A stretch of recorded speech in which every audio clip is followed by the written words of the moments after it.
the chicks is thicker. Reppin' for the team, that's the pinche Houston sippers. She don't want your liquor, she don't want your chipper. She poppin' for a legend, that's a real masa flipper. This is for la raza, this is for la raza. I'm in my trap, casa whipping up the damn masa. Happy New Year, cabrones. Puro pinche Happy New Year. I'm your host, Chingo Bling with the Big Tamarindo. Happy New Year, everybody. We got Rob G in the building. Happy New Year, everyone. We got my ball and chain that I decided to bring into the new year with me. You better. Happy New Year, everyone. And we have the Drake of documentaries. All the way from motherfucking north of the Trump wall, north of the other Trump wall, because you know he wants to build one through Canada too. No, Canada wants to build one to keep him out. Man, we got Adam Scorgie, man, actor, producer. He's the Drake of documentaries, man. Like back when Netflix, when you still had to, you know, there was a thing called Blockbuster back in the day, but back when Netflix started. And you used to have to like mail them a money order, and then they would go down to the Pony Express and they'd ship your widget, you know, your DVD. Is a thing that some of y'all might not know what it is. This man had a documentary already on Netflix. I did. Thank you very much. Yeah, Happy New Year, everyone. I love that expression, the Drake of documentaries. I totally forgot about that. Yeah, y'all were like neighbors up there. Yeah. Well, who else is Canadian? Bieber, or you could be like the Bieber of autobiographies. I'll take Drake of documentaries. I prefer that. Thank you. And then we get real specific. He's like the Andre 3000 of sports docs, of like niche pothead documentaries. The best in the world, man. Welcome to the show, brother. Thanks for having me, guys. I'm pumped to be able to connect with Rob and I, go way back and meet you and jump on. I love to talk, so thanks for having me on. Awesome. Well, hey, we love to chit chat as well. Yeah. What y'all do last night for New Year?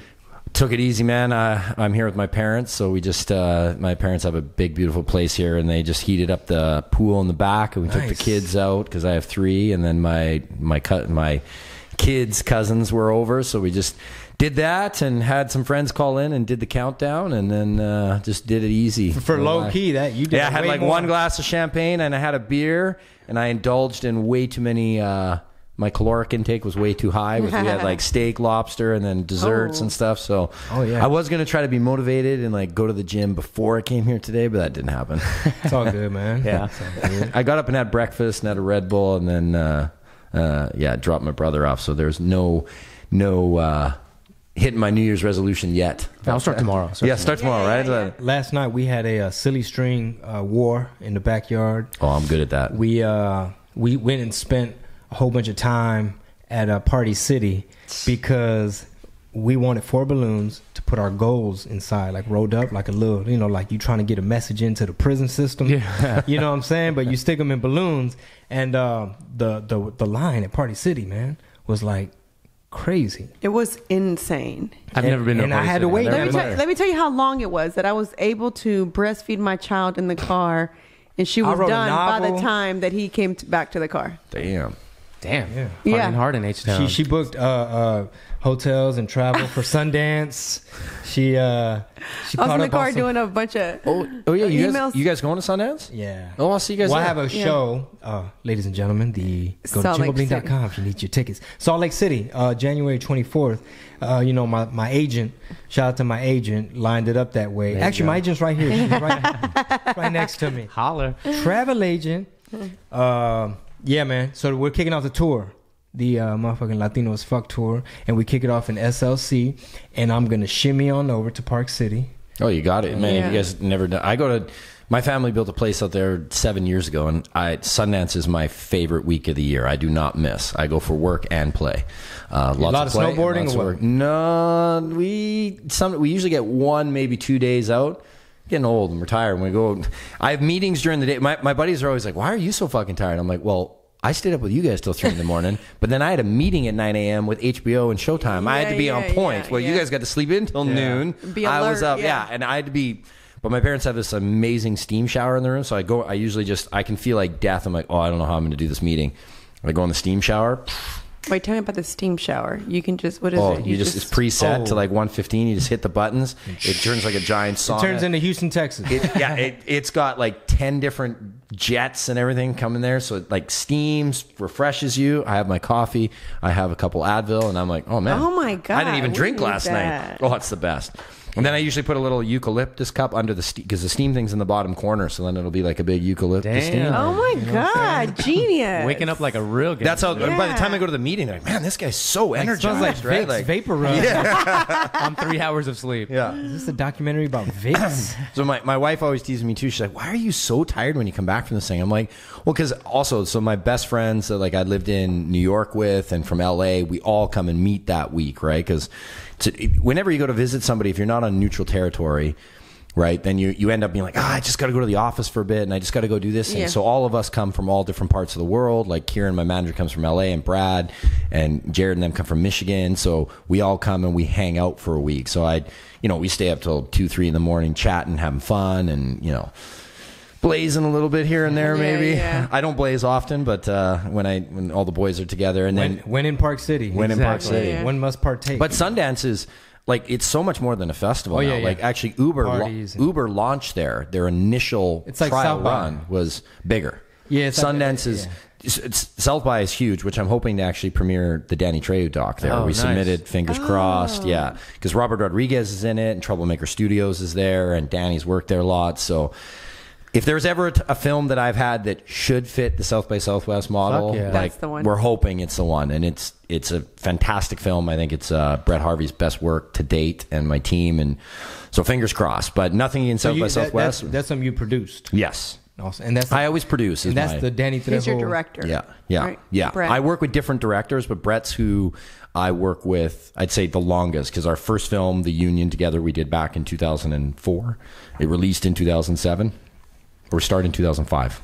Which I saw at Blockbuster, remember? We talked about that? That was back when like Blockbuster existed. 2007, I was in high school and I saw it at Blockbuster, and I was like, my parents were not going to let me get this. I just thought it was interesting. And then like 7 years later, we become good friends and stay friends for like 10 years. It's crazy. Well, as we were talking about, when the Culture High campaign, so we did a follow-up to that one, because the Union really hit timing right. You and I were talking. Which one's the Union about? The Union Union's of about Business the- Behind Getting High was my first Remember, that's the one marijuana we- doc. Okay, yeah. We we watched saw the that. trailer Yeah. earlier. That was actually the one when we first met Joe Rogan, and I think it was the first time. Like, I mean, Joe Rogan now is a giant icon with his podcast, and He's the Oprah for dudes. Yeah, no, for real. Yeah. He's so We talked about that last time. well, I couldn't picture where the Union would be without him, because he is one of the most interesting characters, and I think it was the first time that people really saw him outside of where they knew him at that time. Whenever people would see him in the doc, they'd be like, "That's the Fear Factor guy." They only knew him from Fear Factor or UFC. And very few people. UFC was not what it was. Like, you had to be a pretty diehard fan to know UFC at that time. Yeah. I think they were literally at like UFC 30, right? Like at that time. In the beginning. Yeah, it was really early where they weren't on any major networks. It was before their Spike deal. It was before any of that. So you got Rogan involved? You hit him up? Or? Yeah, no, we had actually Todd McCormick, who was in both the marijuana films. We became good friends with. He's a very well-known activist, and he's like, we knew we had to, and I don't know how we knew this early, but we knew we had to get some celebrity punch to pull people in to see something that wouldn't maybe normally go see a marijuana doc, because we were not activists. We were just documentary filmmakers exploring this billion-dollar industry in BC and how it became illegal. I explored some a little bit right before the interview. Did you? So we knew we had to get something. We couldn't get. I mean, nobody's from Canada, and we're trying to ask celebrities to do a free interview for a marijuana doc. This is They're before like, Bieber and Drake. yeah, Yeah. it was. It was, yeah. So people are like, "Who the fuck are So you?" Canada- They're swearing on here, right? Yeah, Before yeah, it's like, yeah, oh, sorry, yeah. okay. Canada still wasn't like the leader in hip hop, like besides Atlanta. Yeah. It's fucking Canada, bro. No, But well, go on. plus we were nobodies. So like, you can just picture a manager getting it like, okay, and this is long before Canada. Like, you remember, we did this in 2005 when it was still super taboo. There's very few celebrities that would even talk about using it. Like, you had Cheech and Chong and them, but you had a lot of people who were using it closetly in Hollywood but wouldn't come out. Joe was one of the first guys that was like, through Todd, he was like, hey, these guys are really good. They're asking the right questions. They're really professional. I think you should do it. And Joe said, okay. So we like flew down to his house. I remember maxing out my credit cards. I barely had enough to get it all. And we went to his house. We were there for like 4 hours. Eddie Bravo came over and he's introducing us to all these guys. And Joe, I mean, you've seen the Union. He is fantastic. Like, because we have all these doctors and criminologists and law enforcement and all these people. And then you'd have Joe like he does in his podcast, make such intelligent but relatable points that you were like, fuck, he's bang on, right? But he also would deliver that humor. And this is before, I didn't know he was a comedian at the time. So I think a lot of people saw him in the Union for the first time as like, because he was hilarious. That's where his Nerf the World thing now. It was from one of his skits, but he said, he's like, you can abuse cheeseburgers too. We don't go shutting down Burger King just because you can fucking abuse something. He's like, I could take a fork and jam out my eyeball. Should we outlaw forks? He's like, I could jump off a bridge. Let's outlaw bridges. Let's Nerf the world, right? And every time he would come on, he was so engaging and powerful, and he would make the audience laugh, right? Where I don't think people had seen him in that way.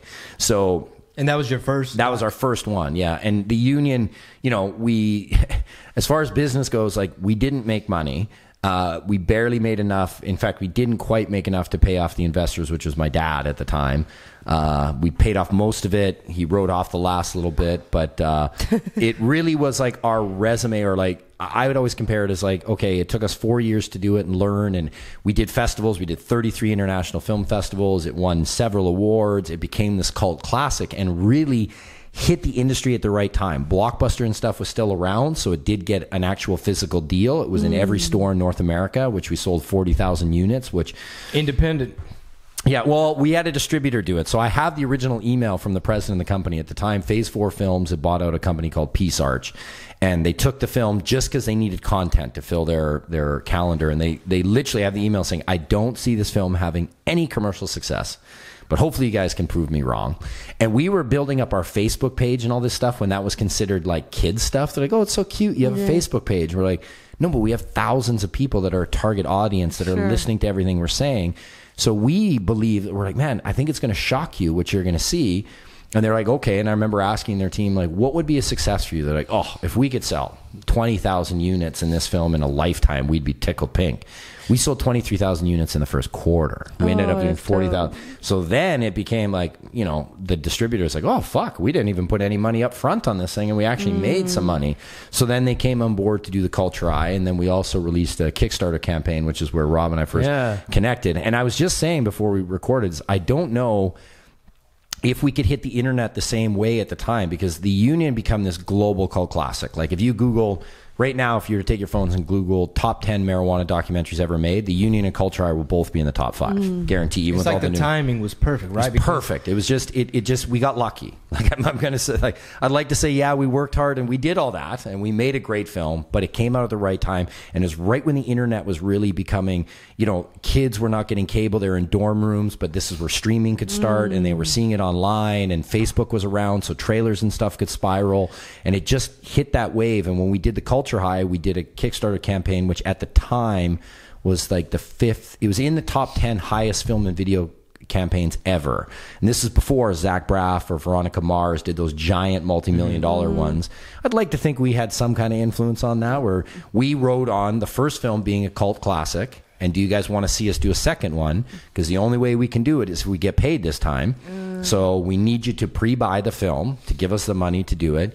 And we are asking for 120,000, I think we had to get, and we hit 142,000 in 42 days. That was like a GoFundMe? Kickstarter. Oh, Kickstarter. And I was on Kickstarter before you could just go on and log on. You used to have to get an invite. Once you were a Kickstarter member, you used to have to give away 7 invites to other creative people you thought would be valuable to use it. Like in the early phase. Yeah, in the very first, before crowdfunding had a term, crowdfunding, right? There was Kickstarter, and they were the only ones, right? Indiegogo and Rocket Fund and all those ones came way later. And I remember the way I emailed everyone Kickstarter. I'm like, do you have one of these? And everybody's like, I've already given them away. So I looked up who were the creators of Facebook, and I found out who they were. Man, and who I found Mark Zuckerberg, motherfucker. yeah. Like, I looked and found out who they were, and I found their emails, and look at this fucking emailed nerd. them. Yeah, that's how I emailed them. So let me ask you, man, before you made your first doc, Yep. what were you doing prior? I was in New York. I was acting, and I was a fitness model. He was a back model. in the day. GQ. Now, not unless they are into dad bods. I wouldn't be too successful. But I used to. If you start an agency, brother, you let me know. He's on that slow carb. Remember, everyone. He's on slow Right carb. now, I'm on the Mexico City diet. Yeah. where you go on vacation, it's cheat week. Everything you want. Oh, good. I was on that same thing. I didn't even know. I guess I must be part Mexican because I did that this week too. I was just, my mom made blueberry cheesecake, eat it. Pierogies, eat it. I was just, those are all low carb, right? No sugar. Yeah, perfect. Ate them all. Glycemic index. Yeah. What's the glycemic index on a pierogi these days? Through the roof. Through the roof. Yeah, Mexico City was dope, man. We had a ball. Have you ever been? Yeah. We just came back. Yeah, I had been a handful of times. She used to go all the time when she was a kid. My mom's from there, so that was our. That's why she speaks that good Spanish. like we've been a cab or an Uber driver, just really around any locals, and they'd be like, "Oh, where are you from? What part of Mexico City are you from?" And then they'd tell me like, "You have an accent." Like, shit. Well, that's like the French Canadians in Canada. Whenever they go back to France, people are like, "What do you?" I guess you can call that French. Like, what kind of bullshit French? They call it franglais, but the Quebecois get pissed. They're like, no, ours is the traditional shit, right? They're like, yeah, it's really funny. I didn't realize that till I met people who are from France. Like, that's not French. You speak French? No. I'm from the West Coast, so most people from the West Coast speak about as much Spanish as like the average American. Like they're like, more. Actually, I think more Americans probably speak Spanish than West Coast Canadians can speak French. You take French, like my daughter can speak pretty good French because she was in French immersion for 4 years. So like she was even learning her math and everything in French. But then she was starting to fall behind, and because my wife and I don't speak French, like when she's like, "Dad, I need help with my homework," and I was like, I suck at math to begin with, but math in French is goddamn impossible. Like I was like, I do not know. Yeah, I was like, you need to get out of this school. Like, no, you're done. I would be on Google Translator for like 2 hours to try to figure this out. Pourquoi this news? Yeah. And this is like grade 4. I'm like, I can't imagine if she got to grade 6 or 7. I'd be spending my whole day trying to figure out how to do this. Right? Just sweating and shit, Yeah. sweating. Like, So she now like doesn't even try in French at her school, and she can get A's and B's because she's the 3 or 4 years really helps. So wow! So it's just like she's really understands the basic and has a great Canadian French accent, right? She doesn't have. If you were talking traditional, so can she get by, or can she hold a conversation? She could hold a conversation Okay. with Canadian French. I think she probably went to France. She would struggle because their French is different, right? So my 10-year-old in Mexico City, boy, it was like culture shock. For real? Even though like she's technically Mexican, but Mexican American, so everything's in Spanish and the food is different, but she liked it though. So she thinks, we have this conversation with her every time. She thinks Gringos or anything like that is Gringo's Kitchen restaurant. She thinks it's real Mexican food, and I try to explain to her that it's not. It's Mexican American food, it's Tex-Mex. Yeah. So she's like, no, it's not. It's commercial. Yeah. So then she goes to Mexico City for the first time, and The she's motherland. like, what is this? This is not. They don't really use flour tortilla in Mexico City. It's more corn tortilla. So to her, it's like, where's the flour tortilla? So she didn't like the chicken because the chicken was red, because it was al pastor chicken, and it was like, okay, what's going on? What? This is not regular chicken, and it was like, oh my god. So it was a big year. She tried mole. I know even from when I lived here, and you have Tex-Mex versus like even like California Mexican. Yeah, exactly. Very different. Like queso, there is like this white. They just melt cheese. Queso here is like liquid, orange, delicious. Yeah. And I like it much better. It's from Texas, so it's way less healthy for you, but it tastes way better. Yeah, and it just depends. Like, it's hard finding. It's crazy, man. Have you been to the food court at Sharpstown Mall or Plaza America? Not in a long time. Did you go when it's like authentic Mexico City stuff? Yeah. Man, that should trip me out because it still is, babe. Well, okay, I'm just saying back in the day it was Sharpstown and it wasn't like that. Oh yeah, no. I'm asking if he went since then. Since it became not Americas. since it was, no. So we went to Sharpstown, not now. No, okay, now it's not Sharpstown. Now it's Plaza Americas, right. And it's fucking legit. Like, there's a Mexican clown show up there. The fucking legit, food court, really like it's almost like someone scooped in to like Tepito in Mexico City, like the marketplace, like the hustler, the street, and scooped it and then dropped it right in the middle of Houston, where generally it is more like Tex-Mex, and it's just like a Texas version. I'll have to check it out. Yeah, it's like a little slice of actual Mexico. Yeah, Mexico City. But we had a ball, man. We had. Oh my god! Yeah, it was a really good time. It was the first time traveling with the baby too, so that was interesting. Oh, that's always. Ooh. Yeah, and she's only 5 months. Yeah, that's not fun. She did really well. Did she? Didn't cry really on the airplane. She slept most of the way. How long is that flight? It's just an hour, 30 minutes. Oh, it was quick. But she did it. She was like a Jeep. Southwest Airlines. I got points. Let's do this. The hotel. Questionable. Only they just fucked up a couple times, man. There's this badass hotel around the corner we stayed at before called Stanza. I highly recommend Stanza. It's like right in the middle of the night. Everything's just popping. And then we were around the corner, but they were just slipping. Like the heater was fucking up. We were trying to get Southwest points because they were part of the Southwest hotel listing where you can get more points. Right. So we decided to stay there because this is going to give us points. You know, it wasn't that bad, but it could have been better. Who do you fly with, Adam? Well, because I'm flying out of Canada mainly, I fly with WestJet most of the time. And I try to collect all the points and try to reach that platinum member. I'm on gold trying to get up there because it's shitty when you travel a lot. Like having that, like, oh, you got a free upgrade to business class with a bigger seat, and like you're like, oh, that's. I always joke because I'll be with my film crew, right? That's why I rack up so many because I put all my productions under there and. They'll come to me and they're like, "Are you Mr. Scorgie?" I'm like, "Yeah." They're like, "We'll give you a free upgrade." And I'm always like, "Sorry, guys, can no longer sit back with you hooligans up here." And they're like, "Oh, are you?" All my team teases me all the time. They're like, "Well, it's been nice." Yeah, common folk. Yeah, they're like, "Are you a gold member?" I'm like, "Almost platinum, thank you." It's like the bottom. It's like the bottom level of the Titanic where they're down there doing the Irish dance. And But the one thing that is really valuable for us is with all the new baggage fees that all the fucking airlines charge you now, is when you're like gold, you get 2 free, and when you're platinum, you get 3. So we travel with like 8 for all our film gear, right? And we have oversized and we usually have the weight down, but so if we get 2 or 3 of us that are, silver and they all get free bags, then it saves us like $700-800 each way. How right, many of y'all travel in total? There's usually like 4 of us, right, that go. Usually have our DOP, our director, myself, and then like a line producer, and sometimes like our DIT or second camera guy. Pretty tight for a doc. I've only added, usually I don't bring the line producer, but I've recently started working with this guy, Shane Fennessy, has been excellent. It's the only way I've been able to do, because last year I've been doing 2 or 3 docs in a year where normally I just did 1. Right now with the additional ones has made it so if I didn't have someone like him helping to organize, it'd be great. But usually the trips, for budget wise, I'd always try to be like, I can't think we can afford you. But after like our first shoot, we were shooting in Toronto, and our director goes, man, he's like, really neat. I just told Shane, I'm like, Shane, not gonna be able to bring you in all these trips, man. I love having you here and you're great, but just, we can't fit it in the budget, I don't think. And then our director goes, man, he's like, I really need Shane here. He's like, no discredit to you, Adam, but Shane just has things like dialed in. Everything's so much smoother. I'm like, well, fuck, I guess you're coming to everything now. I was like, is that the line producer? Yeah. And what is their main role? Line producer or production manager is really the guy that really organizes the day. So when you need to have your location, he's the one that'll find the location and the rate and get it approved by me. And then, making sure it looks good for the director, because we do cinematic docs. So like our director will literally look at 10 different locations, like don't like it, don't like it, don't like it. Oh, I like that back, need that, right? Like, because it'll have the right, whether it's brick or lighting or whatever, something to make it. And then can we get it on the day that works? And then does the budget work for us? So then sometimes you're kind of restricted on that, because when we go in to light something, we take 2.5 hours to set up the lighting, because we're doing 2 cameras and super dramatic. Like, as soon as the guy moves 6 inches one way, he's out of focus on ours. Like, they have to be right kind of in the wheelhouse so that everything.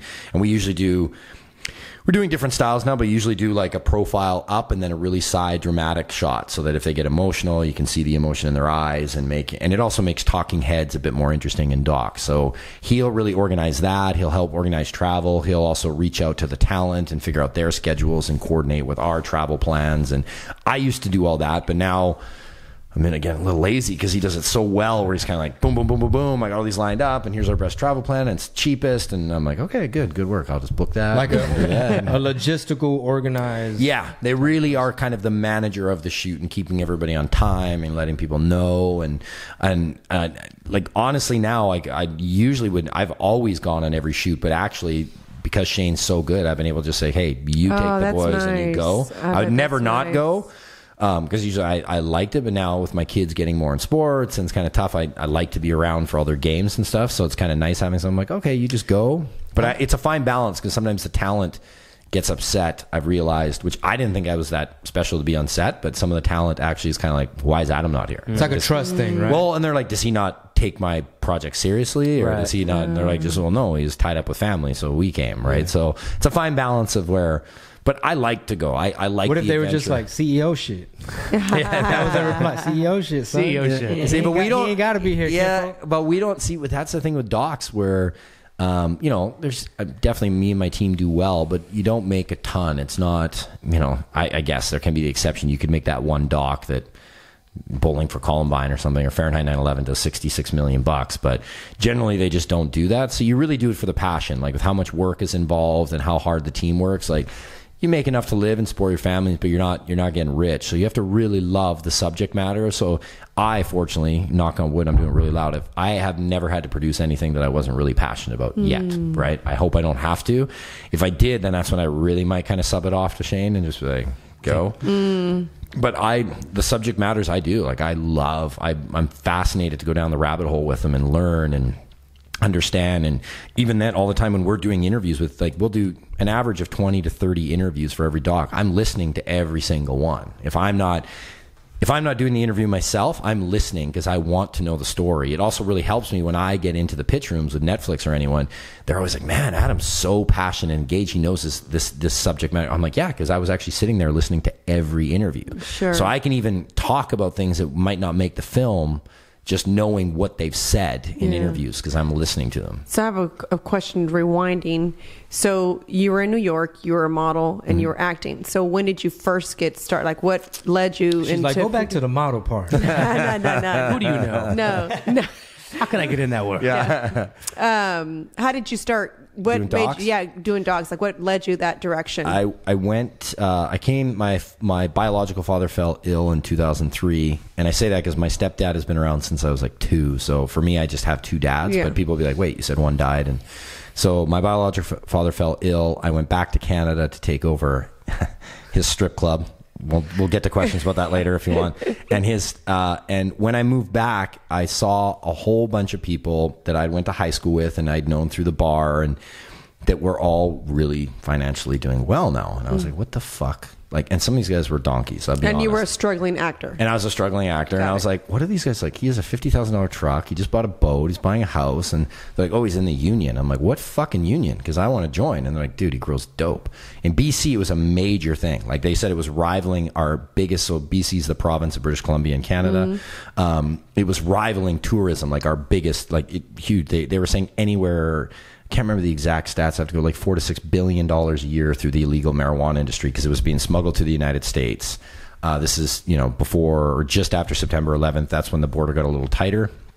But then they're also, at the time, there's 55 cents on the dollar. So, 100 Canadian was 100 US was 155 Canadian. So they wanted to get there. They were getting 3,000 to 4,000 US a pound, which translated to like 6-7 Canadian, right? Which now I think a pound of weed is like $1,800 or $1,200. It's gone way down because of regulation, legalization, and decriminalization.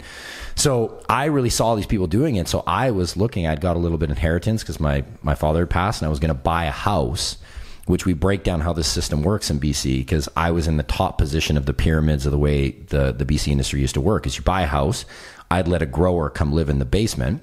He'd keep all the maintenance and upkeep of my house, plus he'd give me a percentage of the grow, right? And he'd pay a full year of mortgage in advance, right? So that I would turn. So a lot of guys and it's very hard for the courts to prove that I'd be involved, right? Because I'd get it cash.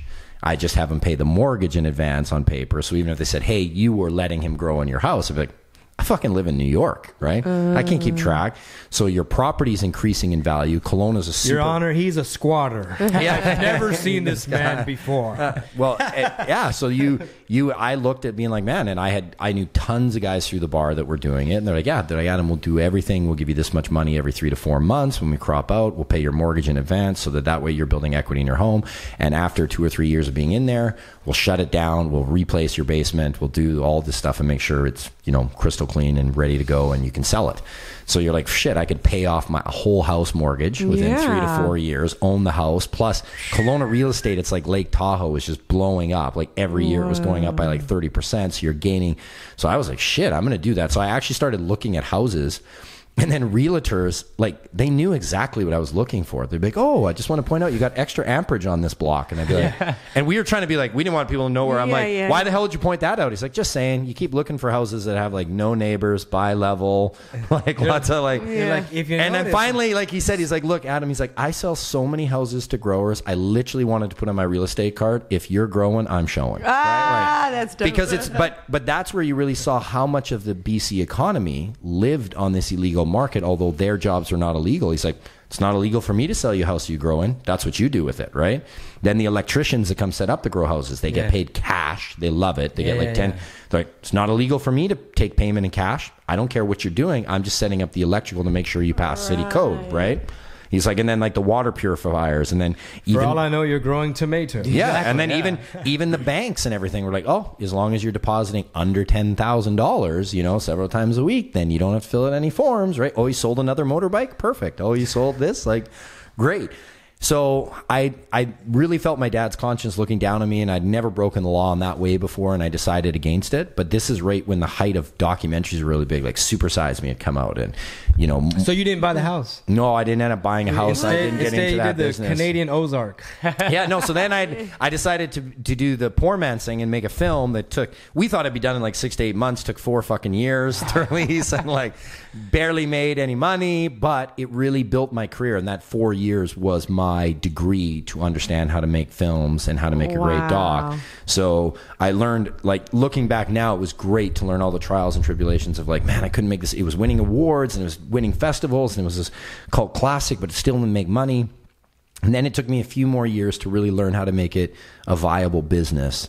And now with the Canadian tax credits and the way our dollar is, there's a way to make it a really viable business. So docs actually, the way docs have never been more popular now with the way Netflix evolved and streaming sites and stuff like that. I'm sure like everyone I talk to. Even those ESPN, is it ESPN? 30 for 30? 30. Those motherfuckers are dope too. Mm-hmm. Yeah, well, those are, so one of the docs I just finished on was a Canadian sprinter, Donovan Bailey, who came after Ben Johnson. Ben Johnson is who beat Carl Lewis, but then tested positive for steroids. Donovan Bailey's who brought the Canadian, you know, sprinting back when he won in '96 in Atlanta. And then he had that famous race against Michael Johnson, who is actually, he's here in Texas now. I think he's down in San Antonio. Yeah, he'd won the 200 and 400. And it was the first year ever because it seemed to us Canadians that America was upset that a Canadian was, you know, named the fastest man in the world because he set the world record again, Donovan Bailey. And Donovan Bailey started later than any other runner ever. He started at 26 years old to compete. Ran in Atlanta, set the world record. So, but all the magazines were saying, like, you know, when you looked at Sports Illustrated, it had Michael Johnson on the cover because he'd set 2 world records in the 400 and 2, and everybody's like, fastest man on the planet. And they're like, for 100 years, it's been the 100-meter winner. All of a sudden, it's now the 200-meter winner. And then Bob Costas, they had said, well, if you halved Michael Johnson's 200, it'd be faster than Donovan Bailey's world record. So there could be an argument that he is the fastest man. So Canada actually organized, like, we got to see like a foot race. A pink slip race between the two racers. And what they did is, because Michael did the 200 and Donovan did the 100, they did a 150, right, in Toronto. And it was, at the time, the largest Canadian viewed sporting event in history till GSP beat it. That's crazy. And it sold out the Sky Dome with 55,000 people to watch a 30-second event. A fucking race, like a foot race. But we did that, where I brought that up is we brought that up because that was done through TSN and Bell Media through their version of Canadian. It's Canada's version of 30 for 30. It's called TSN Engraved on a Nation. They had to be in Canadian. So you did a doc on Donovan Bailey. Yeah, just finished that one. That'll be releasing. It'll be on TSN and Bell. I'm not even supposed to be announcing, but hey man, this is world premieres. That's all we do. Like one of my catchphrases is, "Remember where you heard it first." like even the 80s. Well, you heard it first. It's called the Bailey Experience. It'll be premiering in Canada. We haven't sold the U.S. rights yet, so we're going to see how that pan out. But it'll be releasing in the new year. So. Are you taking anything to Sundance this year? I am taking all kinds of stuff to sell, but I don't have anything in the festival. Okay. Sundance is a bucket list for me. It's incredibly tough to get in. Super political with these festivals. That I mean, it's my favorite festival because to me, out of all the markets I go to, it has one of the smallest egos because it's on a ski hill. So you'll see celebrities in like toques and winter jackets and boots, right? And you're like, damn. And it's like Park City is only 7,000 people. I saw Lil John out there. For real? Yeah. Yeah, they had like Wiz Khalifa out there the year I went. Oh. I was in a film that went to Sundance. And congrats, man. That's thank you. Yeah, one of my little stories is I packed like a scarf and all types of shit. Like I'm gonna layer up. Yeah. But I didn't have like a coat. I had, it's a heavy jacket layered over some shit. Well, long story short, Edward James Olmos, he had this like fucking for real coat that was given to, I guess, producers and directors of the Sundance thing. And it had like a little commemorative patch on it. And he's like, he gave it to me. He's like, hey, come here, kid. It was like a scene out of American Me and shit. Like I was gonna be in his game now. But I think it's. You're like you Houston kids don't know how this works. Here's a real jacket. Here's your patch. Hey, Snow Angel. I was doing a spring cleaning, and so I was like, okay, what about this big old? It's like fucking huge, big. dude. It's huge. And I'm like, what about this big What's jacket? this fucking sleeping bag shit? He's like, no. Edward James Olmos gave that to me. Stop. Like, EJO keep it back. gifted me that. He's like, keep it. He's like, no, we can't get rid of it. I was like, oh, entrusted me. But so Main Street there is a block, like and everything's on essentially 2 streets in Park City, and in the regular season it's only got 7,000 people, but during Sundance it has like 30. Oh shit! It's actually, if you want to ski, it's like the best time to go because everybody's there for the film festival, and none of they don't want to go skiing because the ski hill's dead. There's times you drive by, you're like, is it even open today? Oh wow! Because nobody's on the hill. They're all there for the market. But I love Sundance. I've submitted several times. I didn't understand how to purchase the tickets. There was way too many options. Oh, it's impossible. It was to actually see the movies? No. Just to kind of go into the festival. To attend. I mean, you can go to the bars and stuff, right? Yeah, you don't need to if you want to. It's to go view movies. Yeah. So the movies, it's funny because the first time you go, like we're so excited, and actually Alex Gibney was doing the Going Clear was premiering. One of the first years we were there, and I wanted to go as like I'm like, and I saw Alex Gibney in like the thing, and not like geek out, but I'm kind of like, it's someone I look up to, like Oscar winner, 2-time Oscar nominee, documentarian. So I wanted to go see his film, and you go to the box office, and I'm like, Going Clear, and they're like, no, sold out. We're like, this one sold out. This one, like we did it like 6 times, and they're like, no, sold out. I'm like, what isn't sold out? They're like, these 2. I'm like, why would you let me just keep guessing? Like, why wouldn't you just say these are the only 2 films that have tickets, rather than me keep going like this and look like an idiot? Sure. But one of my good buddies, Scotty, he loves Sundance. In fact, this year after we go home, we're only staying for a week. His girlfriend's going to fly down. They rented a place. They're going to stay the other week because the first week is when it's a gong show and all the technology's trying to advertise and like the new film market. Even like Uber did its worldwide launch at Sundance, right? So that all the celebrities would be talking about it. Would be talking about it. Genius. They all that first week is when it's crazy. When you guys are there, like it opens on the 24th, and then the 25th weekend is when it gets crazy.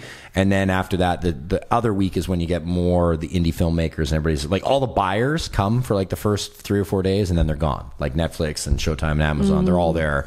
Second week, half of them are there. A lot of them leave after the.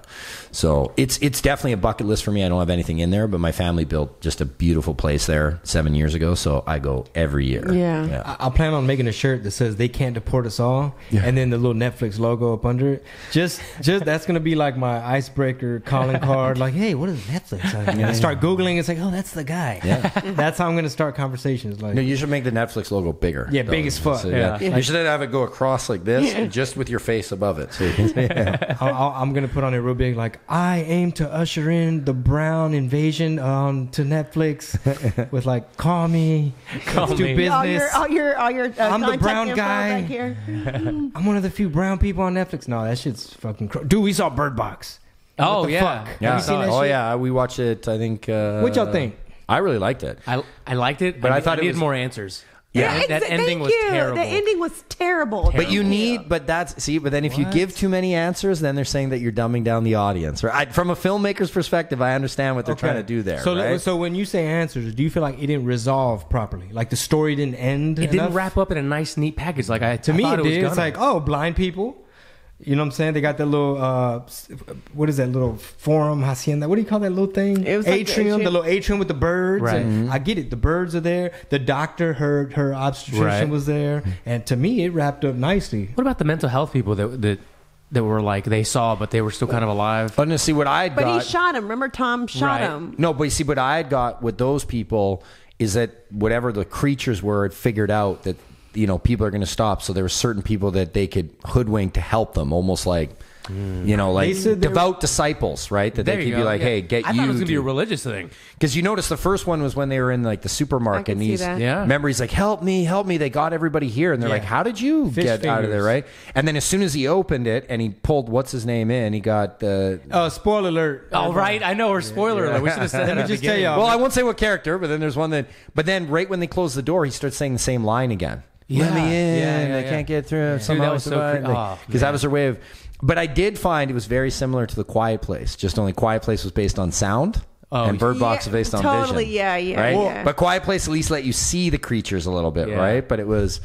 But there's only like here's the thing when I because everyone there, like the audience is way more intelligent than they were 10, 20 years ago. They Like, all read Save the Cat. yeah, like you watch old movies that I grew up on and I loved, and it was like you know, like Masters in the Universe with Dolph Lundgren, cheesy, but I loved it because I liked Skeletor, bad guy, wants to take over the world. Right. Like He-Man, good guy. Like it was simple like that, right? You didn't have to Skeletor's grand plan, I want to take over the world. You even see in the new Avengers, like Thanos has this deep plan of like, look, there's a finite resource of the galaxy. Like you almost side with him a little bit. Like you're almost like, Yeah, it's not so black and white. like he's crazy, but I understand where he's coming from. Like they have to be so like- complex like now. El Where Chapo. when I grew up, it was just like fucking bad guy. Like you Yeah, just be like exactly. drug dealers. Okay, the cops like Eddie Murphy needs to stop the drug dealers, right? Like and- Charles Bronson needs to kill these motherfuckers. yeah, that's it. It was simple. What'd you think of it, Chingo? I liked it, man. Of course, the nerd side of me is like, oh, this is what I tell you, so this is an example of monster in the house type of from Save the Cat. Yeah. This is a monster in the house, except the house is the fucking world, right? And then I thought it was Do you cool. see why I hate watching movies with him now? He breaks it all down. Yeah. It's Oh, so, fuck, nah, Act that's how I 2. watch movies. Yeah. It's like, Or like I'll be like oh. bad guys closing in at the end when she's making it through the rapids and all that. Yeah. Machine Gun Kelly was in it. He got him some coochie in the movie. Yeah. He's like one of the only few people that got some coochie at the end of the world. Yeah. That has to be in there though, right? Like a course. couple that falls in love because they're the last And one. then You get, you know. Well, you see, then you go to like the traditional horror movie where it used to be like nudity, no name actors, the slasher guy, and like usually, like if you go to like the Friday the 13th movies, it was always like they're making out. Yeah. Can't you hear that shit? Like he's coming. Of course, if you're a dude, you're like, they don't hear shit, man. He's about to get some. It's like the killer could be right behind him. But that was like the class, and you'll have people follow that certain genre, right? So horrors are one of the few now, or thrillers, where. I mean, they brought Sandra Bullock because they wanted that name, but you could have really had anybody there. I think it was sci-fi to me. It reminded me of like, have you seen what is it? No Children of Men or Children of Men? Nuh-uh. It's like in the future where I guess with everybody Clive Owen. They become infertile or some shit, but it's like obviously had like a little bit of that zombie type of vibe, like end of like the world, Walking Dead-ish. like 28 Walking days, Dead, like yeah. a virus. Yeah. I Am Legend. Yeah. 28 days later. That's in my mind. It was like some Black Mirror shit. So how many stars out of 5? I give it 4. I really liked it. Yeah, I give it 4 too. It was good. I agree. Yeah. Yeah, I liked it. My sister-in-law. I'm an easy critic though, because I'm on the other side. I fucking hate critics as it is. Because here's my point with critics, and I used to engage them early on in my career because you just have someone go online and they just spit venom about your film that your team just busted, especially with docs. Like we spent like 2 years of our life, we kill ourselves to we do everything to try to make it good, and then someone just says, fucking suck this and that. I'm like. But they've never even made a short film, so they don't understand the challenges of trying to make a story. So for docs, our business, you're trying to make something that you're going to learn something from, that you're going to have an emotional connection. But at the end of the day, it's still entertainment. So you need to. That's why some people will be like in the culture, like, why'd they put in people like Wiz Khalifa and Snoop Dogg? I'm like, because some people will tune in just to watch them, and they're in it for a total, all of them, for less than 2 minutes, right? So now you've got 20 minutes of the doctors and criminologists and everybody that are really going to educate you on the corruptions of the drug war, but you got those people to bring you in. Right. So when you'd get critiques like this, I'm like, see, if you had actually ever fucking made anything or contributed anything to the film industry, you would understand that. But because you're somehow got some kind of power, you are some writer, and even now I say that with air quotes here, and then for people that can't watch, a writer, like people that qualify writers for even big respected news agencies, a lot of them are a joke nowadays. As you're seeing with, you know, as much as Donald Trump says fake news, there is a lot of bullshit out there, and there is a lot of clickbait. And the movie critics are no word. Like Siskel and Ebert, when they started, and those are really the first two like critics you knew, they came from the film industry. They'd made stuff. They were producers. They'd been in the industry. They'd watched. They'd worked in the arts.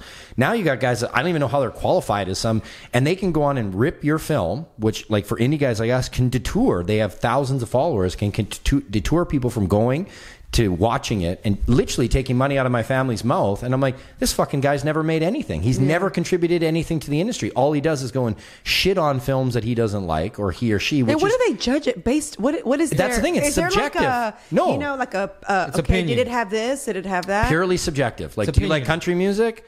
Do you like rap music? I don't like this country artist because his voice doesn't connect with me. That's essentially So what there's 90% not even an of critics. outline or anything. But they can be with a major outlet that can rip your film, and then it prevents it from going to award ceremonies. But- and so, but- like, I have a major issue with critics. I think they're I think word of mouth though cancels all that. see, and that's what's interesting. So if you look at all the films, for instance, that director Brett Harvey's done, right? The Union, Culture High, Ice Guardians. None of them are below like an 85% on Rotten Tomatoes for the audience reviews, or below a 7.4 on IMDb. Those are what I go by, because that's hundreds of people from all walks putting in their point versus one critic. Yet you'll see certain critics totally rip, and a lot of them have a political agenda that they don't like is brought up in the film, right? Like, we did Pot Films, which really talked about the corruption of the drug war and, you know, the incarceration of, you know, Mexican, Latino community and black community versus the white community, like things that people don't want to hear. Some people are like, fuck that film. I didn't like their stats, right? So they rip it basically because they didn't like what they didn't hear. It didn't support their opinion, Narrative. right? So their narrative, right? So it wasn't from a news site that they go to all the time. So a lot of you will rip your film purely on that. So I think that's why Narcos is popping too, because they speak of the realities and people be like, I knew the government was fucking the one slanging dope. Yeah. Because you sound like in college I had this sociology class, and you know the lady, obviously she's very the teacher was very, like, I guess liberal as fuck, like a hippie. Yeah. So she would give us the definition of a gang, like, you know, it's this, and this. She'd be like, can anyone tell me what's the largest gang in America? And I raised my hand. She was like, Pedro? Like, police. She's like, correct. And she like, right. And the whole class, you know, mostly white, and they were mad, mostly, right? They were like, what? Yeah. How can you say that? She's like, by definition. And then one time she made us do a survey, and it had a list of drugs, and it said, rated 1, 2, 3, would never try, have tried, or are willing to try. And she's like, oh, I see a lot of y'all have either tried cocaine or are willing to try cocaine, and all of y'all are afraid of crack. And then she said, pharmaceutically, chemically, it's the same thing. And she just looks at me and gives me the, like, that, yeah. I'm like, yeah, The favorite student. the militant. Narco, I mean, Conspiracy I theories. haven't finished season 2, but season 1 was so brilliantly done, where it was, they'd show like documentary. It was documentary style. Like, it'd show the real Pablo Escobar. Yeah. And then they would just go right into the character. Yeah. And normally you can never do that, but they did it so seamlessly that you were like, and to me, what was so fascinating about Narcos, the point that hit home to me the most, is how when the U.S. government was looking for funding, being like, dude, this guy is making more money than anyone we've ever seen. And like, oh, fuck the drug problem. And it wasn't until Noriega, when he had stopped in that one place, that they're like, no, but he's getting support from the communists. Then the government was like, oh, we got to put a stop to this fucking drug. the war on Had drugs. nothing to do with the war on drugs. It was that he was possibly working with commies and supporting the communist thing, and that was what they're like, that's it, $100 million the next day. Damn. Right? If you watch, that is the biggest, and the photo with him and Noriega is essentially what took him down and then prevented him, spoiler alert for people who haven't seen it, and then what prevented him from becoming the fucking prime minister or president of his country was that one. Talking about Escobar? Yeah. Was that one fucking photo that he didn't get the negative from the photographer that went, remember, he was paying those people to go, he was paying the cops to be able to traffic. And then one cop wanted to actually nail him because they wanted to increase only because they wanted to get more money, not because they wanted to do the righteous thing.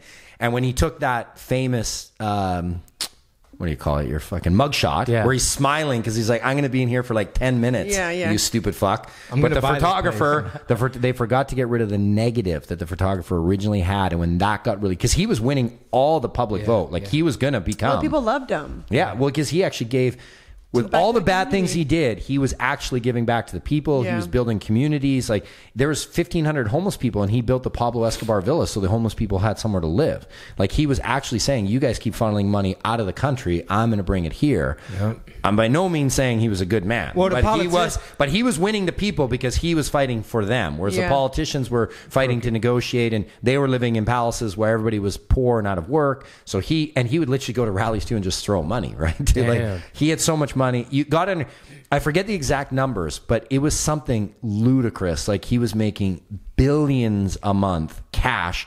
To where like those are Kylie Jenner numbers. Like cash, non-tax. Like he was making like people are still finding like burials of like $25 million. Damn. They lost 10 to 15%. I know this from his brother's book because I've looked at maybe doing a doc on this, but I think there's so much out there now it can't be done. But they lose 10 to 15% of their money from rats eating it and forgetting where they buried it. Oh, wow. Because they had such a hard time with physical money. They would just be like, okay, bury 10 million over there. And this is before GPS and stuff, right? So they'd be like, shit, was it 10 steps from that tree or this tree, right? But rats eating it because they would bury it in place and the rats would get in and bury it and they'd lose millions of dollars from rats eating their money. Wow. I guess I should watch it. I still haven't watched it. Have y'all seen the Narcos Mexico? I've been watching I'm like 3 or 4 episodes in the second season. No. Yeah, it's man. good. Yeah. Rob, you slipping, bro. I know. I was starting to wonder about Rob. You had all this time off, bro. We had vacation time. Kids, man. More importantly, have you guys seen Ice Guardians? Yeah. You better have seen that one by now. Otherwise, we'd be fighting stand up only because jiu-jitsu, I got no skills. But yeah. What's So, your... go ahead. I was just going to ask about Ice Guardians. Oh, yeah.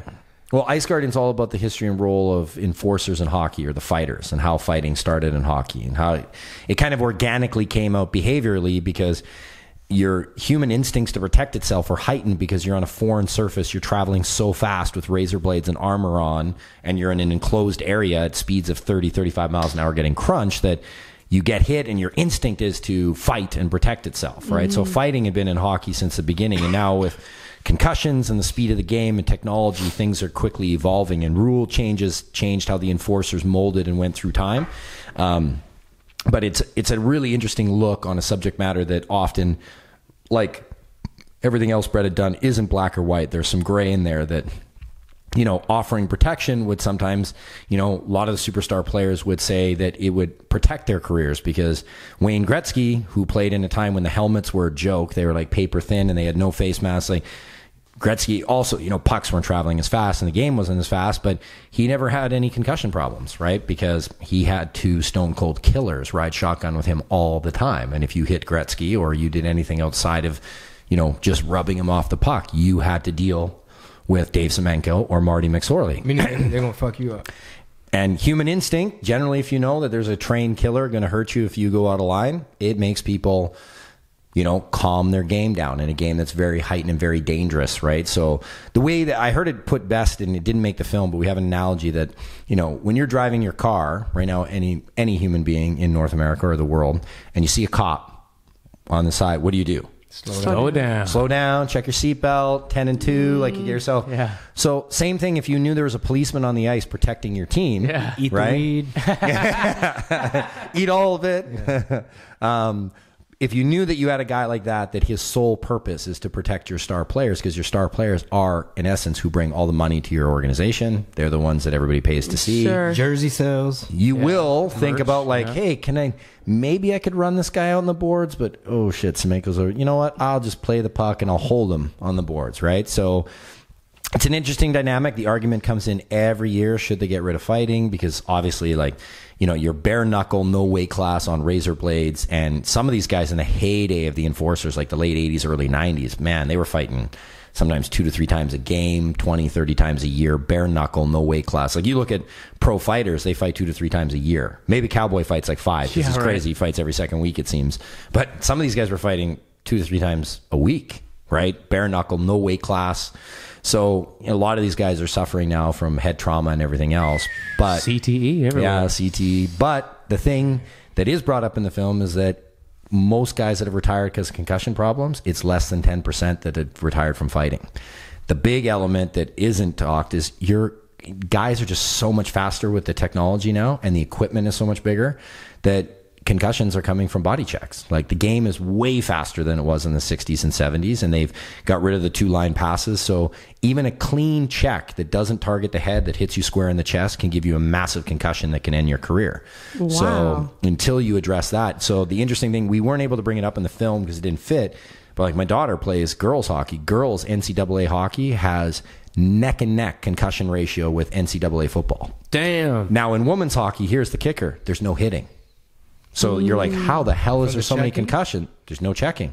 So then how are they getting it? Because it's just so fast, and the You're just, like, incidental bumping in- contact, right? And what they've seen with concussions is it doesn't even take a headshot. If you get hit in the stomach, we explain this in Ice Guardians from a concussion specialist. So say my thumbs are your heads, and the two of us don't make any head contact, but just our bodies go, but our brains rattle. Right. Just the rattling is what causes. That's why even a lot of people in car accidents, they're like, well, I didn't hit the dash. You don't need to. If your head snaps, that can give you, your brain can still rattle from back to front and give Makes you a concussion. sense, yeah. So it's like soccer when you head the ball. Yeah. Or even just headbutting the ball. Yeah, Causes a lot of rattling of the brain. yeah, rattle. So shit. Yeah. so it's one of those things where it's like, man, as much as football and everybody's trying to do, like the only way, like you have to drastically reduce equipment is one in hockey, because now we talk about this. How like all the concussion specialists say the elbow pads now are weapons, the shoulder pads are weapons. Like Damn. they used to just be padding, and if you wanted to be like a physical forward and do body checking to be that kind of a player, it hurt to hit people because you only had like thin padding to protect your shoulder. Now they have these armor casing. They look like the Legion of Doom from WWS, and they can fly into people 10 to 15 miles faster than they could back in the day with the new skate technology and the athleticism. So you can crash into guys, and guys are getting concussions all like you guys would know, but Kyle Opozo, who's a player in Buffalo, he had a major concussion from practice, just from he was turning around and him and a teammate just collided and just hit funny, and to where he didn't remember his family and stuff like that. Like, Wow. so I don't know how you curb that other than really slowing down. Nerf the world. Yeah, nerf the world. So you either got to understand the risk, and the argument that we bring up in the film, like the concussion specialist said, hey, even if the fighting only causes 5 to 10% of the concussions, if we can just eliminate that, perfect. Well, we've reduced it by 5 to 10%. But, the argument from other players is like, look, knowing that there's a nuclear deterrent protecting your teammates prevents them from running them with clean, even if they're clean. Like it can be a totally clean hit where there's no penalty.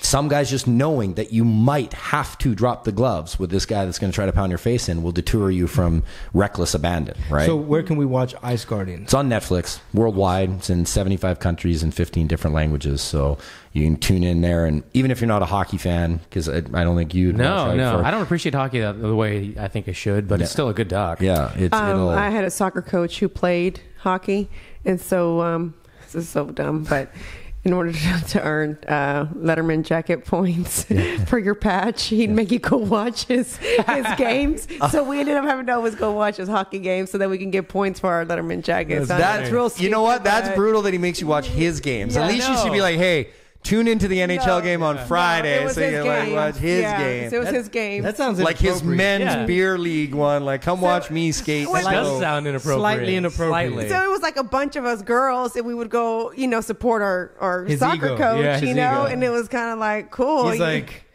I've got my own cheerleading squad. Yeah. Where was it? Here in Houston? here in Houston, Coach Brown. So Oh, that's cool. Was he Yeah. Canadian originally, or is he from the U.S.? no, he's from the U.S. Yeah? Yeah. He's from Texas, but it was just like a local league that they had here, and he yeah. played, and it was, and there wasn't a lot of people there, so that's possibly why he'd have us go. Shout out creepy Coach Brown. No, he was cool. He was cool, and his wife his wife was like this really cute blonde girl, and her boobs were like this big. She was the lead cheerleader. Okay. He would actually take us. His parents had a lake house, and he would take the entire team, and we would all Also go. inappropriate. We would all go, and his wife would go, right? And she was just really pretty, and we would just kind of all stare. But she wore like the Brazilian type bathing suits, where it was just covering A little that, tea bag. and that. You know, it was just like we were all like, okay, well, we got these granny bathing We're suits on overdressed. compared to her. you Man, know? so this coach was a pimp. yeah. He's like, yeah, man, I got all these. He wasn't that great chicks out looking here in either. He was kind of bikinis. bald. I tell you, there's the hockey players' wives, man. Most of them are pretty spectacular. Yeah. I've got to work with a lot of NHLers. Carrie Underwood is married to a what's his face? Yeah, he is. To Fisher. Mike Fisher. Yeah. I'm curious. How do you decide what you're going to do a documentary on? Like, is it because of your interest, or like someone brings it to your attention? That's a great question, dude. Yeah, 'cause you have that's- so many different type of projects. Yeah, you do. It's changed for me recently. My team and I used to kind of come up with a concept. Ice Guardians came because I went to school with a lot of these legendary Got enforcers, it. right? Okay. So I really saw what they were going through, and they got me into hockey. I thought this whole dynamic of like self-policing and everything was just fascinating within a sport. It's the only sport that does it, right? No other. Well, you could argue I learned, because I'm not a big football fan, when I watched The Blind Side, that the left tackle became such an important player to protect the quarterback. Like, Right. very human instincts, as much as we try to deny them, are still there, right? So Ice Guardians at the Also, Sandra Bullock. yeah. But the union, as I said, I looked at getting into the business. So then I saw there's this fascinating world operating, and this was the heyday of docs. So I was like, why don't I take what I was learning in New York and apply it? So do you do the research for all of it, or do you have? It's a combination, but I would say mainly the directors do. Got it, Like okay. I can't take that from Brett Harvey. He does most of that and puts it. I help bring the money and do that part. That's my part now, is knowing how to sell it to the market. So now really what I'm looking for is, if it, like, now we're in a fortunate position where like these icons that I grew up are starting to, like, they've seen my team's work. So we recently just did Grant Fuhrer, who's the first black goaltender, or first black player in the NHL to win a Stanley Cup, and first black player to be inducted into the NHL Hall of Fame. And I'm a diehard Oilers fan, and he won his 5 Stanley Cups with the Oilers. So like when this opportunity came up, I was like, hell yeah, I want to do that, right? Like, And this is under your production company. yeah, I have my own production company, and then what I'll do is I'll usually, once we have the concept, we create a pitch book and like a budget. I'll put all that together, and then I'll go take it out to the market and try to pre-sell it, and then we'll interim finance the pre-sales. Because what the film industry does is, like Netflix, even if you're like, okay, they love your project, we want to do this documentary, they don't just give you $1 million, because then you can get some shady producer like, peace out, I'm going to fucking Mexico, I'm out, right? You can't get me. Like, so what they do is they say, we'll give you like 10% now, we'll give you 40% once you deliver, and then after it's run for so much, we'll give you the remainder. So then the producer then puts him on the hook to be like, okay, well, I have to go secure the interim financing while we're in production, so we have cash flow, and then it'll come in, you know, during principal photography, post-production. So recently what's been happening is a lot of great people. We have a great team, and, you know, a lot of people have been coming to me saying, look, we saw what you did here, we want to see you do it here. And so that's how Bisbing came to me. We're doing Michael Bisbing's doc right now, UFC champion, first British UFC champion. Is that some friends of mine, Gabriel and Yas, they'd been to premieres of several of my other docs, and they'd worked with Bisbing on a virtual VR project. And they're like, man, what about Bisbing? And I'm like, I don't know. Like, I know him, right? And I've seen, but then looking at his career, like, first, you know, UK champion, he was on the Ultimate Fighter season 3, used to fight as a heavyweight, had some of the most brutal knockouts in UFC history, and was able to come back. Like, where most guys, I mean, you saw it. There's been tons of fighters that when they get beat once, Ronda Rousey, never the same, right? Bisbing got knocked dead by Dan Henderson, and then came back to be a world champ years later, right when everybody had written him off. So we're like, man, this is like the UK version of Rocky, right? Yeah, and then when you meet Michael, he is such a charismatic, like, he's like a real life Guy Ritchie character. Dude, I can't right? wait to watch that. Oh, dude, our first interviews, like, our director was literally like, I think that's one of the top 5 interviews I've ever done. Like, Michael, he's been taking speech lessons to work on Fox, right? So he's got this great accent, but he can really, he's very in his thoughts. You ask him a question, and most people, even great speakers, when you ask them a question, they'll kind of be like, well, you know, it's because while they're getting their thought process and how they're going to articulate. He edits that out, huh? He just thinks about it for a second. Like, we've done this with good journalists will do this. When you interview them, they sit there and think, and then they go, and they just deliver, right? And they have great inflection and emotion and compassion. Bisbing's is like, dude, we were almost in tears at some points, and like, he is... Oh yeah, it's gonna be wicked. That's cool. So that was brought to me. You know, Making Coco was brought to me, and then Donovan Bailey. It's funny, and here's a good lesson, not to be preachy, but don't worry about the failures. And like, you hear everybody saying, don't be afraid to fail. Arnold, I'm a big fan. But I'd pitched Bell, who's like our biggest Canadian network, right? They also own cell phone companies in Shaw. They're giant in Canada. They are the Netflix of Canada, right? I've never got a project with them until now. I'd pitch them probably once a year for the last decade. Always been rejected. But at least I knew that they knew my work, and they'd always let me come in and be like, hey, Adam, what do you got? What do you got? Things are close. No, we're going to pass. No, we're going to pass. But then they reached out to me just saying, hey, your name got recommended by the people that they listed the names in the email of the people who essentially passed on me for a year, saying, hey, this guy is really talented, or you should work with him, to do one of their series. So we did one of the episodes, which is the Donovan Bailey one. So cool. Great lesson of like, and I remember I said it right when in the room, all these big, like Corey Coe, who's like, I joked, I'm like, you're like the Kaiser Sose of Bell. Everybody knows your name and you're the final decision maker, but hardly anybody gets to meet with her. And they all came down to meet me, and Robin Johnston, all the big female execs. And I said, I'm like, do you know how amazing this is? They're like, I've pitched you guys for a decade and you guys have consistently said no. And they're like, but you must have done something right in your pitch sessions because we came to you. Yeah. Right. So, you know, great thing I explained to my daughter and my kids is don't worry about the rejections and failures, because as long as you still are doing them to the best of your ability, Sure. things can go. And look, but that took a long time, right? That was years before they finally came and said, hey, we're doing the series. We've heard good things about you. So you can't dwell on that negative or bring that in there or be, you know, it's fortunate with docs. We don't get that. But in the film industry, I'll often work with people that have worked in film and television for a while, and they're super bitter, right? Because they all had dreams of like writing their own script or creating their own content, and then it never panned out. And now they're just a second camera guy or just Sure. a gaffer. Yeah. Or, In LA, it's Lyft. Motherfuckers Lyft. pick you up in the Lyft, Yeah. like Yeah. know everything about production. Like, Yeah. man, you know you got to get this kind of lighting. Man, why you ain't pitching to such and such? Motherfucker know everything about film. He's like, man, what's your fan base like? Mostly Mexican American. How you gonna make it mainstream? And I'm like, God damn, man, when you drive, this is my stop. Fuck, Yeah, I gotta go, guy. You get your bad hey, reading. at least they're positive like that. You know, the worst is when you have people that are in it and they feel like their ship has ended and they're stuck in this and this is all they know, and they don't see, and they're just so jaded and like, this producer side, this production sucks. And it's like, I can't be around those people. I can't wait to get away from them. We don't experience them in docs. Like everyone that does docs loves to, like, honestly, my team now, we joke because we just did a shoot before the holidays.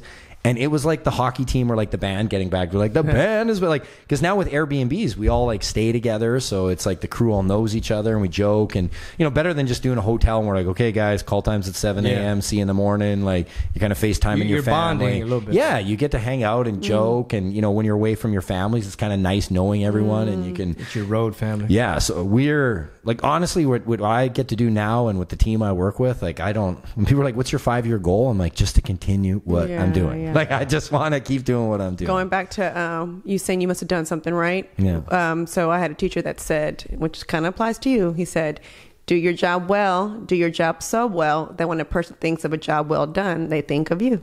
Oh, thank you. That's So my dad, my stepfather, who dropped me off today. He said that he's like, Adam, even if you're washing dishes, I don't care what job you're doing, you do it so good that whenever someone says like, hey, we need it to be like this guy, right? Like don't ever think like, well, this is just my stepping stone position. No, kill it in that stepping stone position so that you move up quick. Don't think something you're hearing a lot of our youth, and I haven't like owned my bar or done anything like that for a while to see it, but where people are so entitled now where they're like there for weeks, they're like, well, so when do I apply for manager? You know, like, dude, when you kill it in this, right? Or I had that recently with Shane that we brought in, you heard me talking about, like he came in and just fucking crushed it to where now I have to watch because almost every set I bring him to, people are like, dude, is he working for you all the time? It's like, I want to pull him to my movie. I'm like, fuck off. He's mine, right? Like, fuck you. And like, obviously if they offered him a great gig, I would tell, and he's such a good guy and we're good friends now too. So he's always like, you know, but one of the things I do that a ton of producers don't, I don't know if, I think most industries aren't as bad as ours, but the film industry is so vain. And when I was coming up in it, nobody wanted to tell you anything. I'd be trying to learn about docs and I'd be like, well, what was your budget? And they're like, oh, I can't talk budgets. And I'm like, why? Like, they're like, no, I can't. I fucking hated that shit. Like people now, they're like, what was your budget? I'm like, I'll send it to you. I just removed the names. Like you don't need to see exactly what I paid our director and stuff, but you can see the director fee. I don't hide any of that. I share that. People are like, you just share your budgets? I'm like, what is it going to affect me? There's something in our industry that people feel like if you have success, somehow that's going to take away from my project. But you have a different demographic. So why, if I helped you, why would that hurt me? Right? Like it's such a stupid, small-minded thing. Like that is so common in the comedy world, I think. Well, you within see, Adam, comedians, it's crazy. I brought you on to pick your brain because I too want to do a hockey goalie movie. First, Mexican American hockey goalie. Bring Hey, in the competition. hey, I know you do comedy. I think that would be if you want to get in some goalie pads and let some pros shoot on you. I can set that shit up. People, we have a funny Put a story. GoPro out of my head. Or No, so the Wayans brothers did that, and they had Grant Fuhrer come in as like this, and they're like, okay, we need you to teach him to be ready to take like a whole bunch of shots, and Grant's like, you're gonna fucking pay me to do this? He's like, you don't understand when a puck is coming. Like the average guy can shoot 90 miles an hour, and that thing is like a rock. It's a hard rubber biscuit like this. I guess when he took like 3 shots and was like, he's like, no, I want you to hit me to see what it feels like. And Grant's like, I don't think you do, man. Like it's not fucking. He took 2 or 3. He's like, oh, I'm dying. You shot me. It's tough getting I believe it because even when they slam against the glass, yeah. it's crazy. It's like, ow. It's just like you hear it. You should see guys that have been hit like where their visor isn't. Like the jaw like explodes. Well, Like, all their teeth are gone. Their missing. face goes. I couldn't never. When my coach introduced us to his team players, I was like, half of them are missing teeth, and none of them care. I'm like, so they're not going to fix them? Like, No, for that's what? like- that's No, like they'll my- fix them when they finish. Yeah, that's right. exactly That's what he because said. there's He's no like, for point. You'll what? get them Yeah. fixed, and the next game you'll take a stick in the Yeah. mouth, and It's then like my jujitsu ears. that I'm trying to get. Yeah, Yeah. she went to start jiu-jitsu too. oh, did you? I'm trying to get the ears, and then I'm out. He's like, Then so when do I get the no, ears? there's been comedians talk about that. They're like, I'm just gonna get plastic, like how girls get boob jobs. I'm just gonna get cauliflower ears. People are Yeah. like, man, that guy must be badass. It's like, yeah. But it'll look weird, like if you're really not in shape, and it's just like you just got the ears. He's bro. retired, right? Hey, no, put there's rubber bands. There's some not in shape killers, man. Roy Nelson, Yeah. the fucking True, guy. yeah. Like you saw him, you'd be like, come on, this guy's gonna last 30 seconds. That guy's got cardio for days for a big guy. Hey, what were you recently doing at Netflix? Like a week ago? We were pitching. We pitched Breaking Olympia about Phil Heath, 7-time Mr. Oh, Olympia. shit. So working with him, we were also showing them because I helped executive produce the Bob Probert documentary. We were pitching them Making Coco because we've sold the Canadian rights. Now we're trying to find out what we're doing with the U.S. Right. So we had a whole bunch of things. We were showing them Bisbing. We were showing them because then there's different departments. We met Audrey, who does documentary acquisitions, and then we met Gabe, who just got hired from Fox Sports, who was originally at ESPN 30 for 30, where he does specifically sports docs. So Netflix has niche, like we literally, the old guy that used to do docs now does Christmas movies for Netflix, and that's all he does. I was telling Chino this they move before. them around. They deliberately move people from these positions every 2 years because then they feel there'll be no buddy system. You'll have to pitch on the merit and the quality of your project, right? Because as soon as me and Chino boy, like, Chino, we did good on Ice Guardians and this, man. Why don't you just throw me a bone for Bisbing and this one? But yeah, I'll license it. But now if he's gone, it's like, dude, I can't help you. You have to go to so-and-so. I only do Christmas movies now, right? So that's their idea, and I think there's some merit to. Although it sucks because I was just starting to get some connections in Netflix, and I'm like, at least we can always get my sales agent knows really well because they don't take unsolicited pitches from producers. So my sales agent has a great rapport, and we can get in any time with him. And my sales agent and I are good buddies too, because traditionally the sales agent never lets you meet the buyer, because then you could essentially just sidestep and say, well, I know the buyer now, I don't need you. But that's just not how I work. Like my Jode is a very good friend of mine. I would just never do that to anyone, period. But I definitely wouldn't do that to a friend of mine. But that's, again, going by these things I'm trying to change as a producer. I just don't operate like some of these. I worked for some of those other producers that, and I try to compare this budget thing that I'm going back to. In any other business, like, hey, Rob, I'm going to build you a house. Okay, cool. Like, I've got $400,000. I'm going to build a house. Be like, okay, well, I can only show you like the top portion of the budget. I can't show you the rest. And you're like, what the fuck? Like, what other business can you do that? But in film industry, that's been the standard for years. Because it used to be so hard to have contacts to be able to get the people, like whether it was actors or the talent to do it, or back when you actually had to buy film, and film reels were fucking expensive, right? If you didn't have a contact getting in, you just couldn't, like the hard cost of the film was hundreds of thousands of dollars. So if you're an indie filmmaker, you're like, well, I just can't even afford that, right? Let alone the camera. So you needed these.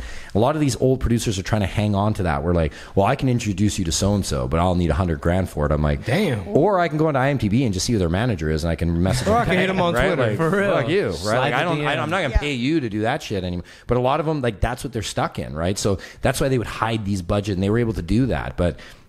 I break the mold, and same with even, I tell people, like, not to get too complicated, but there's a thing about fair use laws for footage. That's how we get around using NHL footage and stuff like that. And in Canada, it's very different than the United States, but there's a way to do it from Canada, but use the US laws. And I've literally told like 12 documentary filmmakers like how to use that, because literally no one in Canada was doing it. I was one of the first, and I was explaining to people how to do it. And people were like, why would you just tell people how to do that? I'm like, because I don't work that way. I'd be like, well, I can't tell you. And then sure enough, one of the people I helped, they just brought me on as an executive producer and paid me to do the Bob Probert story. Because they're like, they kept calling, like when they were calling me, like when they were scheduling calls like twice a week for like 3 weeks, I'm like, guys, I like helping, but why don't you just bring me on as a consultant? This would be way easier, right? Yeah. I can just, that way I can help you and navigate you the whole way through. And they're like, yeah, that'd be awesome. You'd do that? So again, one of those lessons for me that I just learned, that just treating people the right way in the first place and just trying to do the job ethically and correct. Like, even though there are sharks out there and wolves that'll try to, manipulate that and take that the wrong way, I think if your team stays the right way, I mean, it's worked for me, and knock on wood, it's continually.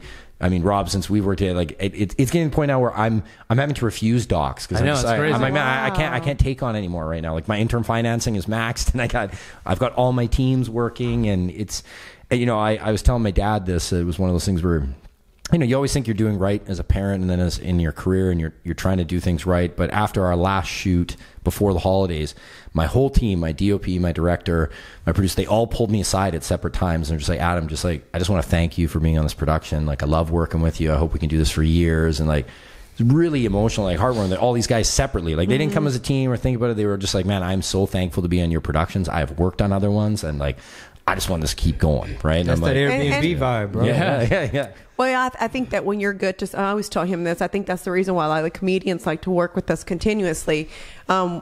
This is totally kind of similar, not similar, but so we have a flight hookup, right, for our comedians to come with us. Flight hookup is not probably going to happen this next year. Yeah. So I kind of told the comedians, like, hey, I'd love for you guys to still work with us, but the flight hookup may not happen this year. It may come out of y'all's pocket this time around. I said, so I completely understand if you guys are going to like decline any of the offers that I give you guys. Not one said, oh, that's awesome. No, they all were like, no, we will figure it out. We'd still like to be part of the tour. Please let us know. Like, and so, so that made me feel better. And I told him, I said, okay, now I feel like I got to figure out a way to like get that hook them up, like we're always good about it. But part of that is being honest. And that's where I found my team, going back to the budgets, what works so good with that is like when I share my budget right from the get-go, everybody sees what we're all making, the director, and I'm like, look, guys, everyone's gotten used to a certain kind of quality and style from us. We need to deliver like we're making these for $1 million, but we only have half of that. So my DOP, he's got all the equipment. I'm like, look, can you do it for this bulk rate, right? And of course, we'll work with your schedule. I'm not asking you to be there every time I call, but like we'll try to book you when you're not working so you can still take other gigs and make it all work. And all of them are just like, man, I've never had producers do this, right? Where they just show me and they're like, and then he actually went for the Grant Fuhr one. He really wanted to get some they wanted to recreate when Grant was young, being like one of the first black goaltenders in Canada. And they didn't even make gloves for his hands. So he had to use like an opposite hand glove and he had his fro kicking out. And we actually found like, cause there's all these crazy hockey goalie collectors that we found like the original pads he would have had back in the 60s and like the original mask, and they're all in Hall of Fame, and we pulled them. And he just went and organized and shot that with himself with a young goaltender he knew from Calgary. That was a young black guy with the fro that played, and we mimicked the Grant Fuhr style of like the crazy kick saves. And he just did that. And he's like, Adam, I just think this will make the film better. Like those kind of things where like he didn't have to do that. Normally his day rate's $1,500 a day with a camera. This is my DOP, my director of photography, right? Like with camera, he's $1,500 a day, right? And then you want to put a sound guy and everything. Lighting? Yeah. What is your lighting? Like when you have a crew out doing like the 2-angle talking head, how many lighting guys? We have, there's just usually the DOP does lighting, or Brett, our director, he's also the DOP, so he'll do the lighting, but they bring all different lighting kits. Like sometimes they want like if you want right into camera, you might want more of like a ring light effect where it's really just hitting your eyes, and it seems all depends. They have preferences for lighting, but our lighting takes a long time. Like it's 2 hours we usually ask because our talent will be like, yeah, come by in like in 20 minutes. Well, they're like, no. This isn't like a TSN sports interview where you just jump in. Like this is meant for the big screen. We don't need you there during that setup time, but we need access to the, like because some people with the talent, if it's a really big talent and they're doing it free as a buddy, like, say we're going for Vin Diesel or something, we can't say, so a lot of times like, hey, it's simplest for me if you just come to the house, right? And then that's when we say, look, can we get access like 2 hours before, find a cool spot, maybe move your furniture aaround, set it up, because we really want to. So you want to kind of set those premises before you go in there. Because sometimes you start moving shit and like, whoa, what are you doing? Yeah. And you're like, well, it's, the piano looks cheesy. We don't want it in there. Moving this ugly fucking piano. So what are you doing with Phil Heath again? Pardon? with Phil? We're doing a feature doc with him that we're right now pitching to Netflix. So hoping that they take it on as an original. So to be our first original.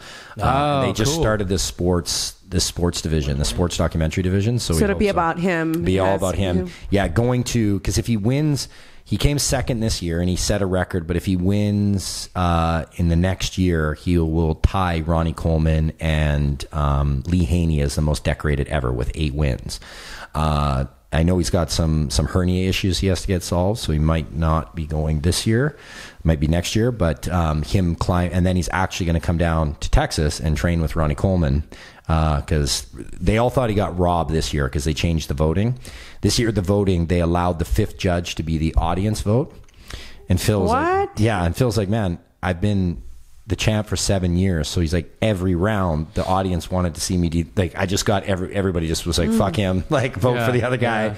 And he's like, they only announced that. He's like, and the whole tournament is subjective anyway, right? These guys all look incredible, and you're like, no, he's a little bit more muscular than the other guy. By a like hair though. Yeah. It's like crazy. So he wants to kind of go out with this, and so yeah, I mean, that was one that was approached by his lawyer and manager because he also represented Scott Parker as one of the enforcers and Ice Guardians, and we're friends on Facebook. He's like, Adam, I see the way you market your docs. I loved Ice Guardians. He's like, we want you. They're like, ESPN has come to us and everything, but we want you. And one of the kind of selling factors I do is I don't just like, normally when you do this with talent, you'll license their life rights for a fee and then go make it. I'm of the ilk of just let's be 50-50 partners. I'll still give you, a certain percentage based on our budget, but I don't come up with some arbitrary number. I'll say, let me take it to market, see what we can get, and I'll give you 10 to 15% of that as your upfront fee, but then you'll also be my 50-50 partner. And a lot of people are like, dude, I get to own the content? Because normally if you do it with HBO or ESPN, they just do it and they do whatever they want with it, right? So most people are like, fuck those networks. You're my like, especially guys like Phil Heath that have, he has like between all of his social media, I think he's got 6 million followers. Or like, so if you own 50% of the iTunes and VOD residuals for the next 10 years, that can be nice little residual check. He came to a nutrition depot, and I was one of the groupies that stood in the long line to go get my. Yeah, I have the picture. Funny. I'll show it to you. I did a bicep pose with him just because I wanted to compare our biceps because he was just like ginormous. I mean, he's big. He looks big in pictures, but he's actually that big in person. He's ginormous. Well, you heard the bicep pose is interesting because you heard about how he got started, right? No. So he was a pro basketball player, college basketball player in Colorado. Mm-hmm. He had a scholarship, and then he actually went to a natural bodybuilding competition with his friend. His friend's like, oh, come check it out. And he's like, sure, never been. And he was just wearing like a basketball tank top. And the guy that was like the state champ or something was like, shit, how long you been training? And he's like, what do you mean? Like basketball? I've been playing for it. He's like, no, you don't. He's like, you don't lift? Like, you just saw how defined he was. He was like, no, I don't lift at all. And he's like, dude, I don't usually say this to most people, but if you've got that kind of like physique without lifting, you should consider bodybuilding because you'd have one hell of a.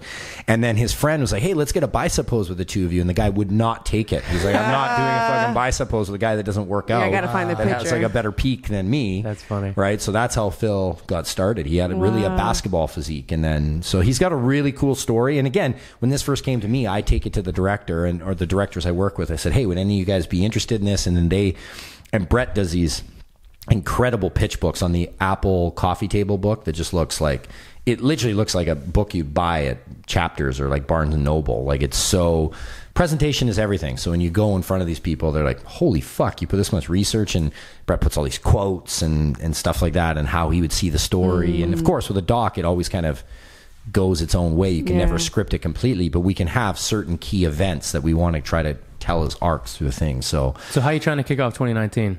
I know this is such a cliche thing, but I need to get in a little bit better shape. Like a little dad bod's a little heavy. I'm over 220, and that's just like, that's heavyweight in the UFC, and I just don't feel I'm that big of a man. I should be around under 210. So want to try to do that, but really want to just kick ass on the, we're releasing Making Coco is going to be coming into the U.S. here in the next 6 months. Is that the one about the hockey? That's about, Grant Fuhrer.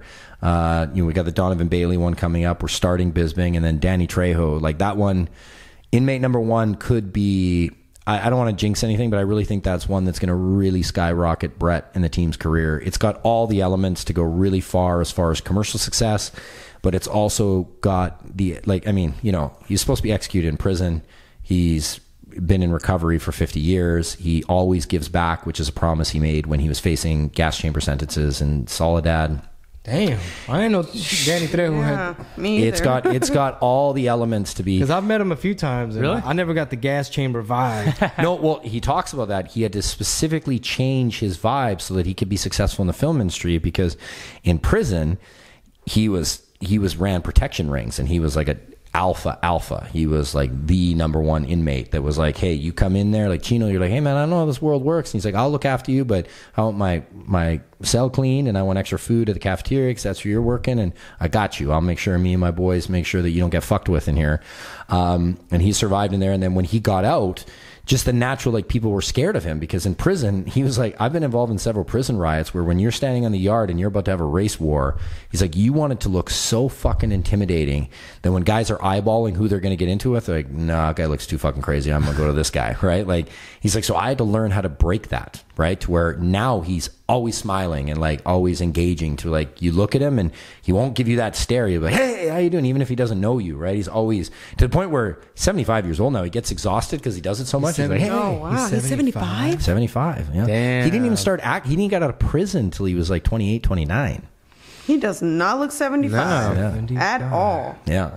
And the guy's still doing 2 or 3 movies a year. So it's got all the elements to be, you know, run the award ceremonies and get a limited theatrical release. Plus, with the way Hollywood's going, they want much more like Latino, and, you know, and they don't want just the white man stories. Well, let me anymore. know about Let's be honest. Yeah. Let me know how that works. So we're fingers crossed. I just watched the rough cut. We just got notes from Danny. Danny was in tears and said, like, you know, I am Danny Trejo and I approve it. Like, his team loved it, and it's super emotional. It's very inspiring, because here's a guy that was, you know, like I said, he's facing execution. And, well, I'll give you a little bit more back. So he started a riot in 1968 in Soledad, and he always likes to tell the story with humor, because he's very funny now. I don't know if you got to see his humor, but he's a super funny guy, because he didn't get to have much of a childhood. He did his first shot of heroin when he was 12 and was doing armed robberies and stuff when he was like 10 and 30. Wow. He was in and out of juvenile hall from the time he was 12 years old. So he didn't have much of a childhood, so he's got a real inner childhood spirit now.